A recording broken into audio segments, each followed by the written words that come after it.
Bhavani life style அனைவரும் எப்படி இருக்கீங்க? நலமா இருக்கீங்களா? நல்லா இருப்பீங்கன்னு நான் நினைக்கிறேன். நல்லா இருப்போம். சரிங்களா எல்லாரும்?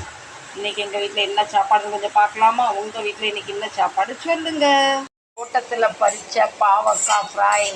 என்னதான் நம்ம பணம் கொடுத்து வாங்கிட்டு வந்தாலும் நம்ம வீட்டில் ஏதோ ஒன்று காய்ச்சிட்டு பூத்துட்டுன்னா நமக்கு காலு கீழே நிற்காது. எனக்கு வாரத்தில் கிலோலேருந்து அரை கிலோ பாவக்காய் கிடச்சிடும். அதான் நம்ம ஃப்ரை பண்ணிடலாம். ஓகே, அடுத்து என்ன பார்க்கலாமா?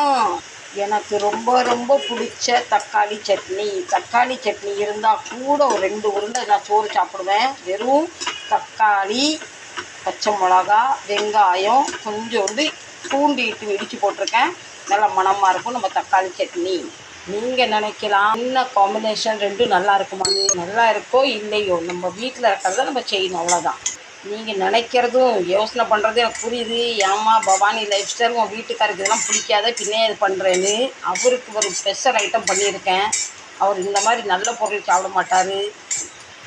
அவருக்கு ரொம்ப எல்லாம் இந்த மாதிரி பொருளாம் சாப்பிட விரும்ப மாட்டார். அவருக்கு செத்து போனது தான் ரொம்ப பிடிக்கும். அதனால் அவருக்கு என்ன பண்ணியிருக்கேன் பார்க்கலாமா? இப்போ நம்ம தலைவர் ஸ்பெஷல் ஐட்டம் பார்த்துக்கலாமா? இடித்து போட்ட தண்ணி சிக்கன் குழம்பு. ஏன் இடித்து போட்டேன்னு கேளுங்க. மிக்சரை கெட்டு 3 நாள் ஆகுது. செலவு அதில் ஒரு 600 ரூபா இருக்குது. அதனால் பணம் வரும்போது செஞ்சுக்கலான்னு அம்மிக்கல்லையே போட்டு இடித்து தண்ணி சிக்கன் குழம்பு. இடித்து போட்ட தண்ணி சிக்கன் குழம்பு நல்லா இருக்கா? ஆமாம் நல்லா இருக்கா? நீங்கள் எப்படி சொல்லுவீங்க? சாப்பிட்டவங்களுக்கு தான் தெரியும். அதுக்கு அடுத்து இதில் என்ன பார்க்கலாமா? இது எங்கள் விஸ்கி பொண்ணுக்கு கொஞ்சோண்டு சிக்கன் பாயில் பண்ணுறேன். ஏன்னா ஒரு பெடிகிரிலாம் தீர்ந்து போச்சு. அதனால் இதை நல்லா வெந்த பின்னா கொஞ்சோண்டு ரைஸை போட்டு அதுக்கு சாப்பாடை கொடுத்துடலாம். இப்போ எனக்கு நீங்கள் என்ன யோசனை பண்ணுறீங்க, என்ன சொல்ல வரீங்கன்னு தெரியுது. இன்னடி எல்லாம் சைட் டிஷ்ஷே காமிச்சிட்டு இருக்கேன். மெயின் டிஷ் எங்கன்னு கேட்குறீங்களே, வாங்க பார்க்கலாம். இப்போ பார்த்தீங்களா, பாஸ்மதி ரைஸை வடித்து எடுத்து இவருக்கு சோறு நல்லா ஆறி இருக்கணும். சூடாக இருந்தேன்னா வாழ் கத்துவார். அதனால் சோத்தை கொண்டாந்து இங்கே வச்சாச்சு.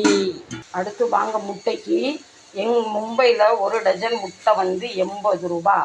உங்கள் ஊரில் ஒரு டஜன் முட்டை எவ்வளோ? குடும்பத்தை ஓட்டிக்கிட்டு இருக்கேன். என் வீட்டில் காய்கறி விரும்பி சாப்பிட்றது எங்கள் பெரிய பையன் மட்டும்தான். அவருக்கு எல்லா காய்கறியுமே ரொம்ப விரும்பி சாப்பிடுவார்.